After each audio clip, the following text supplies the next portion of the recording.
ध्यान विधि और भगवान श्री हरि का विराट स्वरूप जो हमने ये शरीर धारण किया हुआ है, जो हमारी आंखों के सामने ये संसार है, यही भगवान का विराट स्वरूप है। जो हमने शरीर धारण किया है, ये भगवान का विराट स्वरूप है। और आदमी इसको कितनी मूर्खता से प्रयोग करता है। उस परमात्मा का विराट स्वरूप है ये, जिसमें अनंत शक्तियां हैं, जो तुम्हें सर्व सुख दे सकता है, आनंद दे सकता है, जो चाहो प्राप्त करा सकता है। ऐसा ये परमात्मा का स्वरूप है, परमात्म स्वरूप है ये। लेकिन इस परमात्म स्वरूप विराट स्वरूप में संसार में जो भगवान की माया फैली हुई है, शरीर के अंदर जो भगवान की माया फैली हुई है, उस माया ने इसको कितना भूल में डाल दिया। एक तरफ तो ये भगवान का विराट स्वरूप है, एक तरफ उनकी ही माया इसके अंदर फैली हुई है। भगवान का विराट स्वरूप प्रकाश स्वरूप है। प्रकाश स्वरूप का मतलब ज्ञान स्वरूप है। और इसी संसार में भगवान की माया अज्ञान का रूप, दोनों ही रूप स्पष्ट हो गए। तो इसके अंदर कैसे हम अपने रूप का ध्यान करें, विराट स्वरूप का कैसे ध्यान करें, भगवान की माया का हम कैसे जान पाए कि ये भगवान की माया है, या उसको कैसे हम उससे कैसे बच सके, इस बात का ध्यान और अपने आप को पहचानना। श्री सुखदेव जी ने राजा परीक्षित से कहा, हे राजन, सुखदेव जी ने राजा परीक्षित से कहा, परीक्षित अर्जुन के पोते थे और सुखदेव भगवान का स्वरूप था। इतने ज्ञानी महाज्ञानी सत्पुरुष थे, जो स्वयं प्रकाश ही थे, जिन्हें अपने आप के विषय में पूर्ण ज्ञान था। अमर थे, आज भी हैं सुखदेव। सुखदेव की उत्पत्ति भगवान भोलेनाथ की कथा से हुई थी। एक बार भोलेनाथ पार्वती को कैलाश पर्वत पर ये अमर कथा सुना रहे थे, इस विराट पुरुष की कथा सुना रहे थे, इस विराट स्वरूप ब्रह्म की कथा सुना रहे थे। तो वहां एक अंडा कबूतर का रखा हुआ था। सब कुछ उन्होंने वहां से नष्ट कर दिया, लेकिन अंडा शेष रह गया था। और जब समय आया उसमें से बच्चा निकलने का, तो उसने ये अमर कथा सुन ली। ये वही सुखदेव हैं, अमर हैं। जो भी अमर कथा को सुन लेता है वो अमर हो जाता है, माने मोक्ष हो जाता है। जो इस अमर कथा को सुन लेता है वो माया से मोक्ष हो जाता है, विकारों से मुक्त हो जाता है।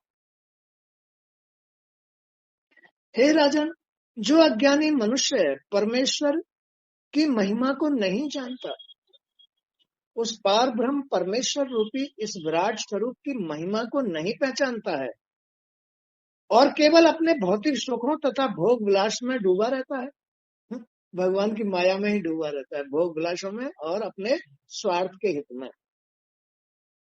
अपना विनाश करता है, अपने जीवन को नष्ट करता है।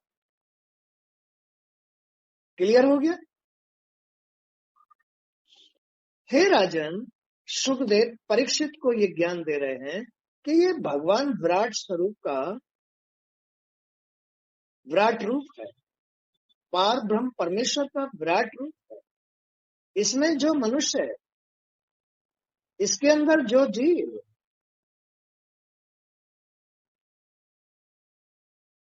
जो अज्ञानी मनुष्य, सांसारिक मनुष्य, गृहस्थी मनुष्य, विषय विकारी मनुष्य परमेश्वर की महिमा को नहीं जानता, न सुनता, न उसको ज्ञान है परमेश्वर के विषय में, और केवल अपने भौतिक सुखों, भौतिक सुख, गाड़ी लाना, मकान बनाना, ऐश्वर्य लेना, प्लॉट खरीदना, संपत्ति खरीदना, बच्चे पैदा करना, ये तो सब भौतिक सुख तथा भोग विलास में डूबा रहना, उसकी सारी उम्र ऐसे ही बीत जाती है। उसकी सारी उम्र ऐसे ही बीत जाती है, नहीं निकल पाता इस जंजाल से। कैसा खेल है ये? जो इस विराट पुरुष की महिमा को नहीं जानता, न इस विराट पुरुष की महिमा का आदर करता, जो न इस ब्रह्म स्वरूप विराट स्वरूप को नियम धर्म देता, उसकी सारी उम्र ऐसे ही बीत जाती है। कैसे? विषय विकारों में। बस अब की बार ये काम पूरे कर लूं, अब की बार ये काम पूरे कर लूं, अब की बार ये काम पूरे कर लूं, सारी उम्र काम पूरे करने में ही बीत जाती है, और उसे अपने आपे का ज्ञान नहीं होता है, परमात्मा के इस विराट पुरुष का ज्ञान नहीं होता, जिंदगी वैसे ही बीत जाती, डूब गया, डूब गया। फिर क्या फायदा हुआ? इस जन्म लेने का क्या फायदा हुआ? और इस ऐश्वर्य का क्या फायदा हुआ जब डूब ही गया? तो कोई फायदा हुआ? कुछ फायदा नहीं हुआ। बच्चों को जन्म देकर के पिटता रहा, उनसे गाली खाता रहा, तो बच्चे पैदा करने का क्या लाभ हुआ? घर बना करके घर से सुख नहीं मिला।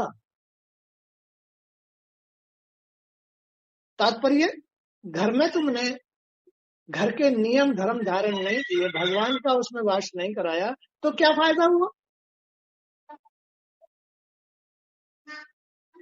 बस भूल में ही जी करके ये सब आफतों में उलझ उलझ करके अपना जीवन गमा करके चला गया। उसकी सारी उम्र ऐसे ही बीत जाती, रात दिन धन की हाय हाय और परिवार के भरण पोषण में ही वह समाप्त हो जाती है। इनको नीचे करके, नीचे करके इनको नीचे कर दे करके, और गेट लगा लिया ना बाहर वाला। रात दिन धन की हाय हाय और परिवार के भरण पोषण में ही वह समाप्त हो जाती है। उसकी जो उम्र है, हाय हाय में, लड़ने भिड़ने में, भेदभाव में ही, बस विषय विकारों में ही उसकी सारी जिंदगी समाप्त हो जाती है। ऐसी तो जिंदगी है लोगों की। बताओ, ऐसी जिंदगी है ना। और वो परमात्मा तुम्हारी निगाह से कहीं दूर नहीं है, तुम्हारा ही तो स्वरूप परमात्मा का स्वरूप है ये, जिसके अंदर बहुत सारी शक्तियां हैं, बहुत, जो चाहो सो इससे कर सकते हो, आनंद ले सकते हो। एक सेकंड में यहां तो एक पल में वहां। ऐसे ही तो है ब्रह्म। अदृश्य हो सकते हो, कहीं भी प्रकट हो सकते हो, कोई भी समाधान कर सकते हो, किसी का भी काम बना सकते हो। जो अपने आपे का आदर करता है, जो अपने आपे को जानता है, जो श्री हरि का गुणगान करता है, जो श्री हरि का गुणगान सुनता है, जो परमात्मा के विराट पुरुष का आदर करता है, वो सर्वशक्तिमान होता है। उसमें से निकले हुए शब्द ही सर्वशक्तिमान होते हैं।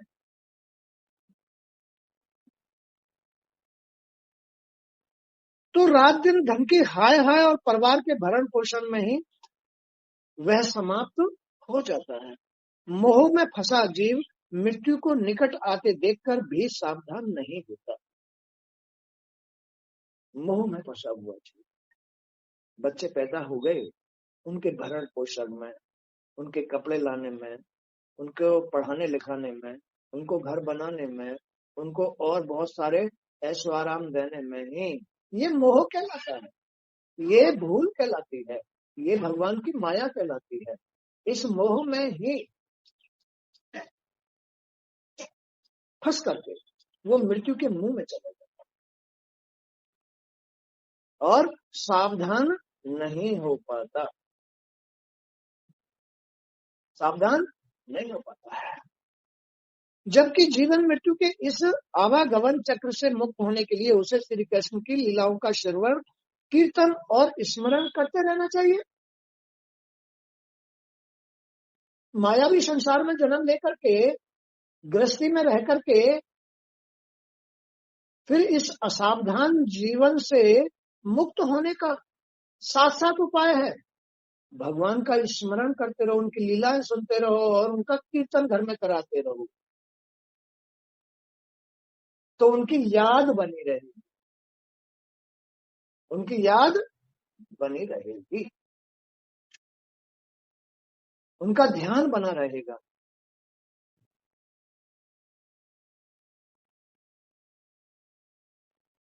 मनुष्य जन्म का यही तो लाभ है।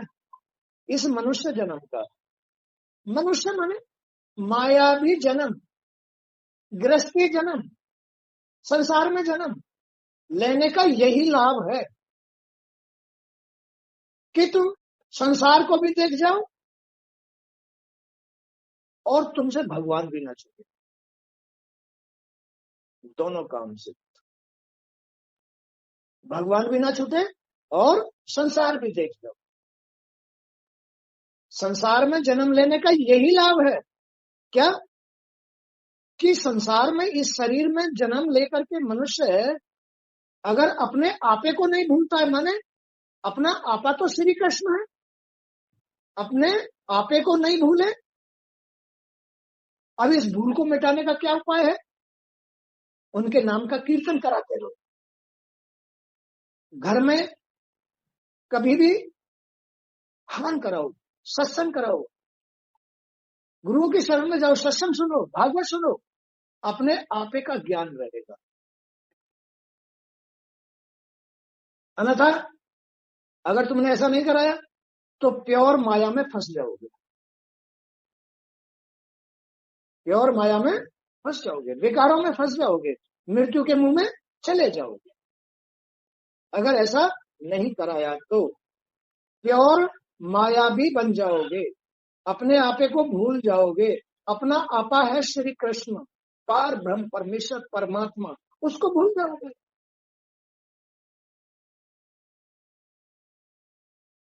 और अपने आपे के साथ ही अत्याचार करना शुरू कर दोगे। ये माया क्या कराती है? अपने आपे को भुलाती है। ये विषय विकार क्या करते हैं? अपने आपे को भुलाते हैं और अपने आपे को ही गलत प्रयोग करना शुरू कर देता है। ये माया कराती है। गलतियां, भूल, अपने आपे को भूल जाना, जो मृत्यु के मुंह में ले जाती है। अपने आपे को भूल जाना, जबकि इस संसार में जन्म जो लिया है इस जीव ने, इस संसार में जो जन्म लिया है जीव ने, वो अपने आपे को जानने के लिए लिया है, अपने आपे को जानने के लिए। ये ऐसा साधन है जिसको जीव जान करके साक्षात परम पद प्राप्त कर सकता है। साक्षात परम पद, प्राइम मिनिस्टर का, देवता का, ऋषि मुनि का, भगवान का, नारायण का, गुरु जी का, किसी का भी पद प्राप्त कर सकता है साक्षात। इस संसार में जीव जन्म लेकर के अपने आपे का नियम धर्म धारण करके, अपने आपे को जानकर, इससे पूरा लाभ लेकर, इसकी मदद लेकर कुछ भी बन सकता है। लेकिन अपने आपे को ही भूलता है आदमी, इस संसार को ही भूलता है आदमी। न कभी धरती माता को प्रणाम करता, न कभी सूर्य महाराज को जल देता, न कभी पवन देव को, न कभी आकाश देव को, न कभी विष्णु देव को, कभी कोई प्रणाम ही नहीं करता। नहीं करता तो अपने आपे को भूल रहा है, विषय विकारों में मस्त है।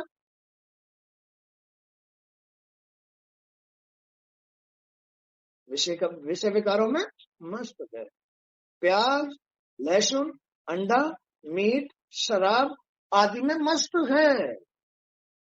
अपने आपे को भूल जाने का अर्थ यही तो अपना दुरुपयोग है। भगवान के श्री कृष्ण के इस विराट पुरुष को क्या खिलाता है वो? अंडा, मीट, शराब, जुआ, वैश्यवृत्ति, ये कराता है। अपने आपे को भूलने का यही अर्थ है। आपा तो ही श्री कृष्ण है, तो वासुदेव श्री हरि है। ये कौन कराता है? जब जीव इस संसार में जन्म लेकर के माया का ही साथ ले लेता है, तब ये माया उसको अपने आपे, उसे भगवान के आपे से भुला करके अपने चंगुल में फंसा लेती है। भगवान को भुला करके अपने चंगुल में फंसा लेती है। यही स्त्री पुरुष में होता है। क्या होता है? स्त्री माया भी है, वो अगर भाव भक्ति वाली नहीं है तो। अगर वो भाव भक्ति वाली नहीं है, माया भी है, तो वो निश्चय ही अपने बाप से संतान को विमुख कर देगी। निश्चय ही बाप से संतान को विमुख कर देगी। किस लिए? केवल अपने स्वार्थ में। ये परमात्मा के नियम है, माया के नियम है।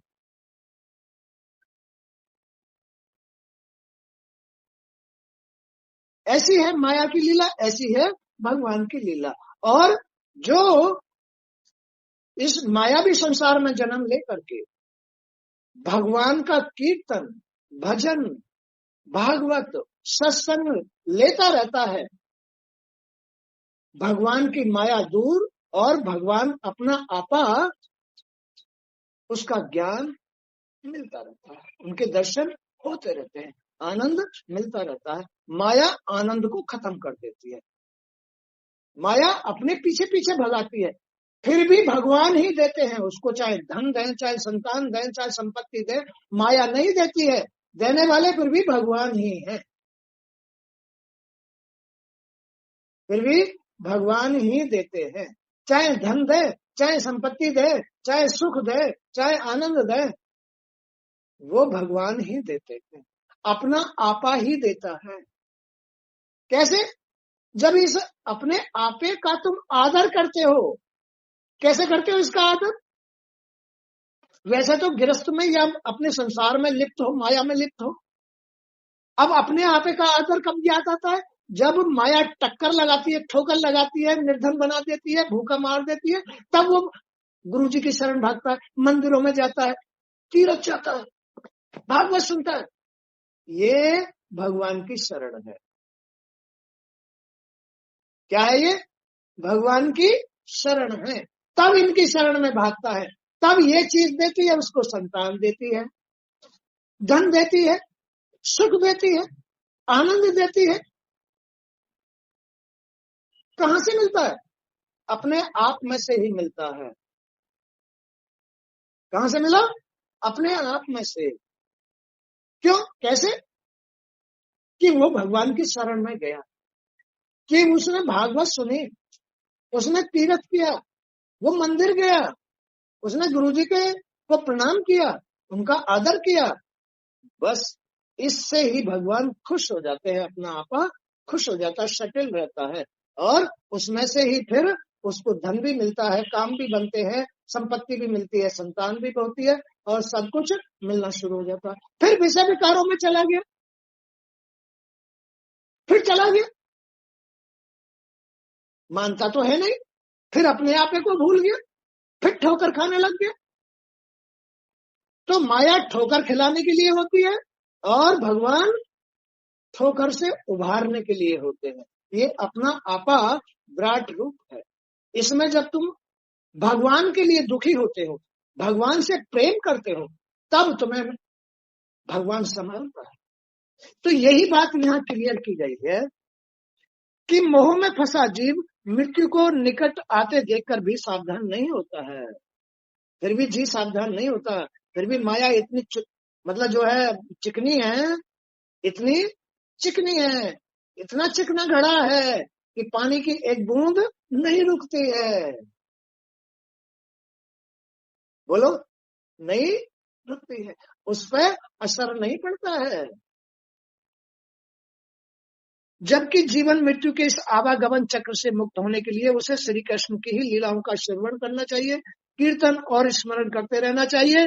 मनुष्य जन्म का यही तो लाभ है। भगवान तो उसके ही पास हैं, जिसके कण कण में ईश्वर का वास है, परमात्मा का वास है। वो शरीर तुम्हारे पास है जिसका नाम विराट पुरुष है, जिसका नाम विराट पुरुष है। लेकिन जब इसको आदमी झूठा बना लेता है तो झूठ भी बोलेगा, छल भी करेगा, भ्रमित भी होगा, भयभीत भी होगा, काम भी नहीं बनेंगे, डंडे भी लगेंगे, दुनिया परेशान भी करेगी, ये भी होगा, वो भी होगा, सब काम होंगे।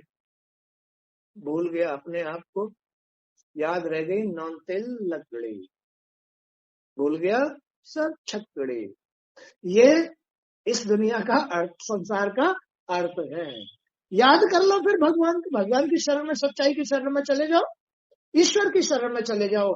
इसको नियमित करो, इसको भागवत सुनाओ, इसमें कीर्तन सुनो, कीर्तन कराओ, तीरथ जाओ, ध्यान करो, बस यही भगवान की प्रसन्नता है। मोको कहां ढूंढे बंदे, मैं तो तेरे पास में।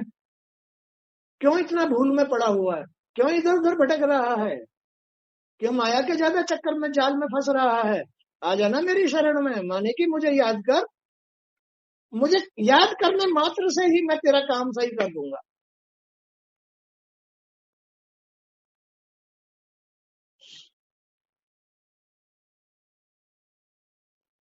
तो मनुष्य जन्म का यही तो लाभ है। वह अपने ज्ञान से, अपनी भक्ति से और अपने धर्म के प्रति पूर्ण निष्ठा से, क्या क्या जरूरी है जीव को इस शरीर के साथ रहते हुए? भक्ति, धर्म, नियम, भगवान में निष्ठा, आस्था, श्रद्धा, अपने इसमें श्रद्धा, इसके नियम धर्म, इसका ध्यान रखना। कहीं गंदी चीज नहीं खिलानी है अपने भगवान को, कहीं इसे गंदी जगह नहीं ले जाना है, कोई इससे कुकर्म नहीं करना है। जो इसका इतना ध्यान रखता है, बस भगवान उसके भक्त बन जाते हैं, ये शरीर ही उसका भक्त बन जाएगा। बोलो, बन जाएगा नहीं बन जाएगा? भाई बन जाएगा, पक्की बात है। बबीता बन जाएगा, बन जाएगा नहीं? फिर क्यों पागल पने घूम रहे हो? हैं? ध्यान दो, सावधान हो जाओ कि ये तो झूठी माया हमको नाच नचा रही है। कौन? झूठी माया, मृत्यु के मुख में ले जाने वाली माया। ये सपना हमको परेशान कर रहा है। इस सपने से दूर हटो। कैसे हटोगे? अपने परमात्मा स्वरूप विराट पुरुष को नियम दो, इसे धर्म में रखो, इसे सच्चाई के साथ जोड़ के रखो, इसको श्रद्धा दो, जी की श्रद्धा दो। नहीं, मुझे जल्दी उठना है, शौच जाना है, स्नान करना है, दीपक जलाना है, ये करना है, वो करना, ये श्रद्धा है इसके प्रति। इसमें भाव भक्ति, इसका गुणगान करो, भागवत सुनो, कीर्तन सुनो, ये शरीर प्रसन्न हो जाएगा, विकारों से मुक्त हो जाएगा। क्या? विकारों से मुक्त हो जाएगा, माया छुप जाएगी, बन जाएगी। नहीं तो बबीता नाराज होती रहेगी, नहीं तो लड़ाई करती रहेगी। बोलो करेगी नहीं करेगी? लड़ाई करती रहेगी। तो मनुष्य जन्म का यही तो लाभ है कि वह अपने ज्ञान से, अपनी भक्ति से और अपने धर्म के प्रति पूर्ण निष्ठा से अपने जीवन को ऐसा बना ले कि मृत्यु काल के निकट आने पर भी उसके हृदय में भगवान के प्रति पूर्ण आस्था और मन में उसकी स्मृति बनी रहे। ऐसा आदमी को बन के रहना चाहिए, ऐसा अपने जी को बना लेना चाहिए, ऐसा जी को बना लेना चाहिए कि कभी भी माया का विश्वास न करे, कभी भी भूल में न जाए, कभी भी असावधान न रहे, ऐसा जी को बना लेना चाहिए।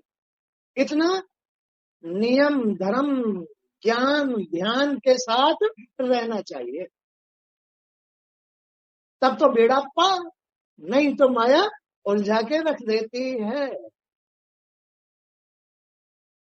नहीं तो माया, माया माने स्त्री के विषय विकार उलझा के रख देते हैं। जी कौन है? जी पुरुष है, जी भाग्य है।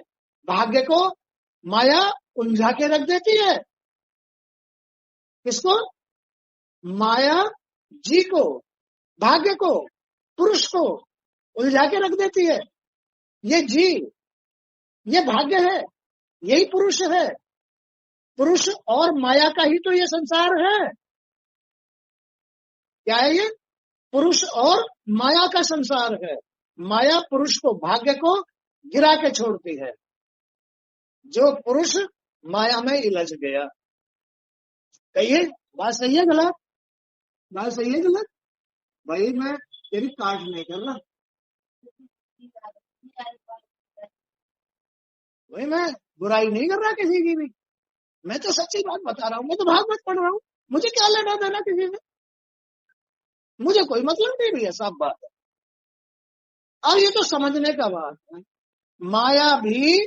माया भी दुर्गा बन जाती है, माया भी सर्वशक्तिमान हो जाती है जो अपने भगवान को अपना लेती है।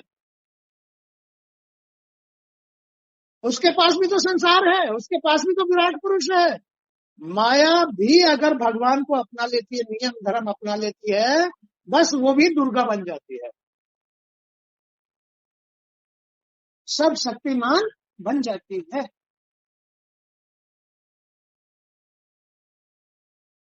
माया भी अगर नियम धर्म भगवान के प्रति निष्ठा आस्था श्रद्धा विश्वास इन्हें अपना लेती है और अपने भगवान को खुश करने के लिए अपने घर में कीर्तन कराती है, भागवत सुनती है ध्यान से, और इन विषय विकारों को इस मायावी का तिलांजलि कर देती है, दूर भगा देती है, वही दुर्गा माँ बन जाती है, ब्रह्म की शक्ति बन जाती है। फिर पुरुष जो उसके जाल में उलझा हुआ है वो दरिद्र नहीं रहेगा, वो नीचे नहीं गिरेगा। जो पुरुष, जो जी उसके जाल में फंस गया है वो नीचे नहीं गिरेगा। वो जी, वो भाग्य, वो पुरुष नीचे नहीं गिरेगा। अगर उसकी स्त्री नियम धर्म श्रद्धा विश्वास कीर्तन भागवत ये सुन करके अपने प्रभु को जान लेती है, अपने प्रभु का आदर करती है, अपने शरीर का विराट पुरुष का आदर करती है, वो दुर्गा सर्वशक्तिमान बन करके अपने पति को शिव शंकर रूप बना देती है, कैलाश बना देती है। बोलो बात सही है गलत? बोलो बात सही है गलत? हाँ। अरे तो इस मूर्खता में क्या रखा है? भगवान का आदर करो, घर बसाओ, घर में रहो, स्त्री के साथ रहो, लेकिन सत्य स्त्री के साथ रहो, सत्य में रहो, सत्य में। फिर देखो चमत्कार, तुम्हारे सामने भागवत ही तो पढ़ रहा हूं, गुरुजी तुम्हें भागवत सुना रहे, ये कहीं नहीं लिखा, ये तो आत्मा बोल रही है, श्री कृष्ण बोल रहे हैं। कौन बोल रहे हैं? श्री कृष्ण बोल रहे हैं। श्री कृष्ण जो बोलते हैं, आत्मा जो बोलती है, भगवान जो बोलते हैं, विराट पुरुष जो बोलते हैं, झूठ नहीं बोलते हैं। वो माया से मुक्त हैं, स्वतंत्र हैं, सच्चे हैं, धर्म के साथ हैं। जो कुछ निकलता है सच निकलता है और उसके जीवन में आनंद होता है। वो निर्भय होते हैं, सब शक्तिमान होते हैं, तो चाहे कर सकते हैं। तो अपने जीवन को ऐसा बना लो कि मृत्यु काल के निकट आने पर उसके हृदय में भगवान के प्रति पूर्ण आस्था और मन में उसकी स्मृति बनी रहे, तो मृत्यु भी तुम्हारे पास नहीं आएगी, उसकी दाल नहीं गलेगी। काल भी तुम्हारे पास नहीं आएगा, उसकी दाल नहीं गलेगी। रोग भी तुम्हारे पास नहीं आएंगे इस शरीर में।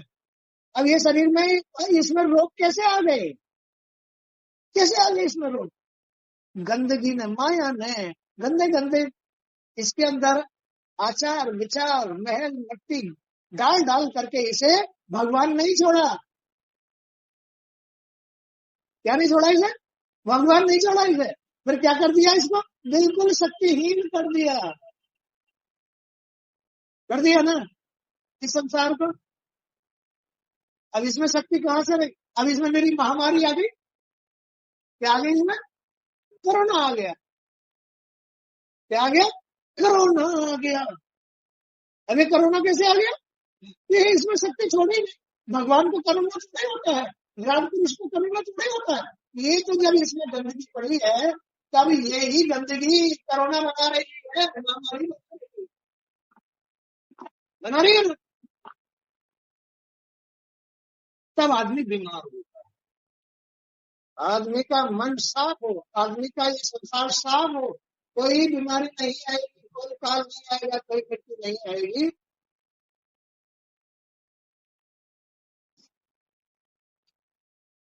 क्यों बताओ? भगवान की कृपा और दया के बिना सुख की प्राप्ति नहीं होती है भाई। इसकी दया बनाओ। क्यों भटकते? इसकी कृपा बनाओ, इसकी दया बनाओ। संत लोग क्या करते हैं? घरों को क्यों छोड़ जाते हैं? योगी, ऐसे संत एकांत में रह करके परमात्मा से योग लेते रहते हैं, आनंद लेते रहते हैं। उन्हें इसी में से आनंद मिलता है और आनंद में पड़े रहते हैं। लेकिन ये माया का आनंद है भैया, देखिए, वो तो परमात्मा का आनंद है और ये माया का आनंद है। देख लो,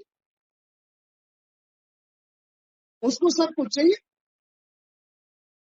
और देती कुछ नहीं है, सिवाय जाल में फंसा के रखती है, अंधा बना के रखती है, गंदा बना के रखती है, जिससे कि भगवान के पास न चले गए। क्या बोलो? यही बात है कि भगवान के पास न चले गए, भगवान का भजन न करने लगे।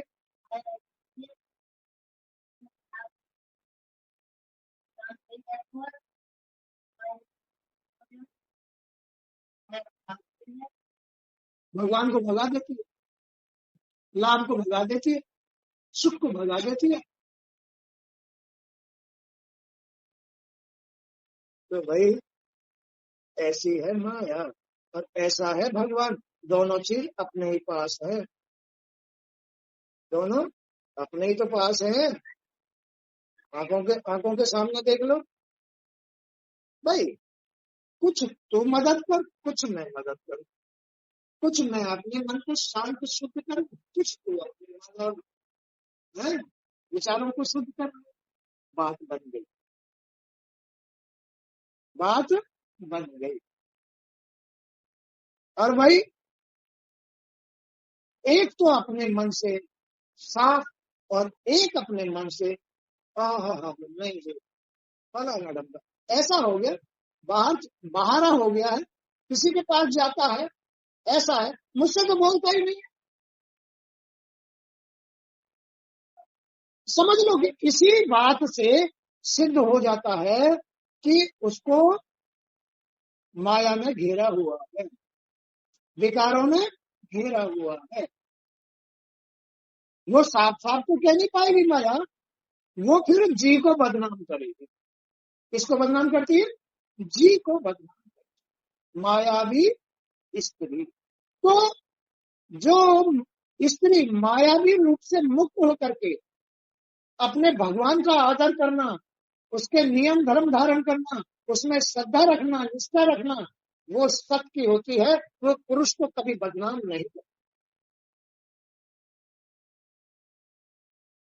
वो भाग्य को कभी बदनाम नहीं करती। वो भगवान को श्री राम समझ करके ऊपर उठाती है, भाग्य को भोलेनाथ समझ करके ऊपर उठाती है। बगैर भोलेनाथ के कुछ भी प्राप्त नहीं होता, बगैर भाग्य के कुछ भी प्राप्त नहीं होता, भाग्य के बगैर कुछ भी प्राप्त नहीं होता। ये लीला है, यही तो लीला है इसकी, भगवान और भगवान की माया की यही लीला है। अब इस मायावी संसार में, इस मायावी गृहस्थी में, इस मायावी स्त्री के साथ पुरुष यानी भाग्य यानी जी बेचारा गिरता रहता है, बीमार होता रहता है, हानि उठाता रहता है। फिर वो पार ब्रह्म परमेश्वर श्री कृष्ण उसकी बेचारे की मदद करने आते, उसे उठाने के लिए आते।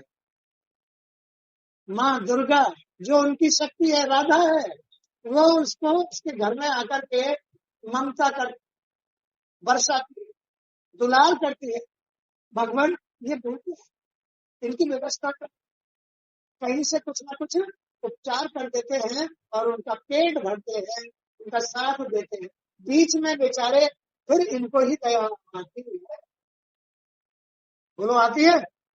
आदमी माया के चक्कर में, विकारों के चक्कर में, भूल में, कल्पित माया के पेड़ में, झूठे स्वप्नों में भ्रमित होकर के उन्हीं को भूलता है, फिर वही उन पर दया करते हैं।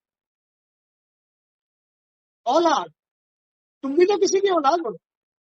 औलाद माँ बाप को भूल करके, माया के चक्कर में फंस करके, काले सिर वाली के चक्कर में फंस करके, काली सर वाली माया कैसी है?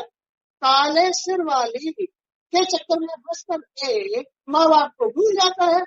भाई तुम अलग रहो, मैं अलग रहूंगा भैया, मैं तो अपने बच्चों के साथ रहूंगा, तुम्हारा पेट कौन भरेगा? संतान, स्त्री अपने पति को इतना गिरा देती है कि अपने जन्म देने वाले को भुला देती है, अपने जन्म देने वाले को भुला देती है माया। और फिर उसे अपने जाल में फंसा करके बस अपने से पैदा हुए भोगों के चक्कर में ही लिप्त करती है। अब वो भोग भी उसका आदर नहीं करेंगे, दुख देंगे, और माया का आदर करेंगे। मतलब माँ को तो ठीक रखेंगे और बाप को नहीं। ये खेल। तो भगवान की कृपा और दया के बिना सुख की प्राप्ति नहीं होती है। अरे भाई सुन लो भाई, क्या कहाँ गए? तो भगवान की कृपा और दया के बिना सुख की प्राप्ति नहीं होती। ये जब तक पवित्र नहीं है, जब तक ये शुद्ध नहीं है, जब तक इनकी कृपा जीव को नहीं मिल रही है, भाग्य को नहीं मिल रही है, तब तक सुख नहीं मिलता। ये भाग्य तो भगवान से, श्री कृष्ण की कृपा से ही भाग्य ऊंचा उठता है। जब इसको नियम धर्म दोगे, जब इसको प्रसन्न करने के लिए भागवत सुनोगे, गुरुओं की शरण में सत्संग सुनोगे, तब भाग्य ऊंचा उठेगा। वो उठाने वाले भगवान होते हैं। तब ये जीव, ये भाग्य इस संसार में भगवान के घर में आनंद पाएगा, सुख पाएगा, अन्यथा नहीं पाएगा। बोलो बात सही है। निर्गुण स्वरूप परमात्मा में यद्यपि मेरी पूर्ण श्रद्धा और निष्ठा है, फिर भी भगवान श्री कृष्ण की मधुर लीलाओं के प्रति मेरा आकर्षण निरंतर बना रहता है। मेरी यानी इस भाग्य की भगवान के प्रति पूर्ण निष्ठा है, श्रद्धा है, लेकिन फिर भी भगवान की भागवत सुनने के लिए मेरा मन बना ही रहता है, मेरा मन बना ही रहता है। भाग्य कह रहा है, जी कह रहा है, ये पुरुष कह रहा है, ये भाग्य ही पुरुष है, ये भाग्य ही जी है, ये भाग्य ही बस इसका ही साथ स्त्री लेती है, माया लेती है, लेकिन इसे बस विषय भोगों में लिप्त कर लेती है। इसलिए ये भाग्य गिर जाता है, गिरता रहता है, गिरता रहता है, गिरता रहता है, गिरता रहता है, और भगवान को भूलता रहता है, भगवान को भूलता रहता है, बेचारा मृत्यु के मुंह में चला जाता है।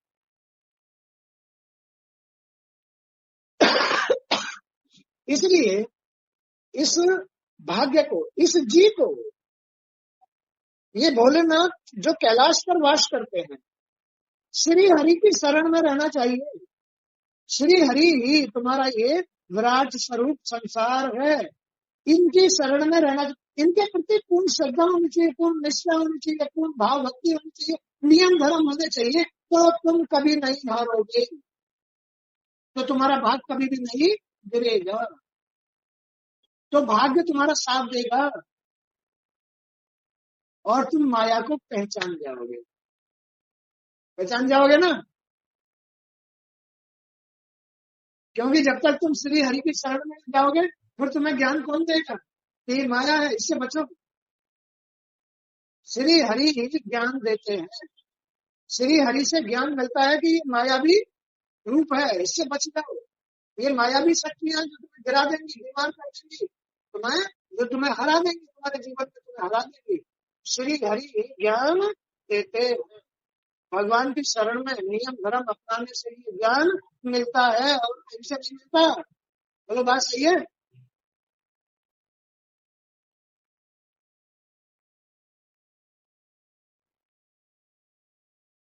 भगवान श्री कृष्ण की मधुर लीलाओं के प्रति मेरा आकर्षण निरंतर बना रहता है,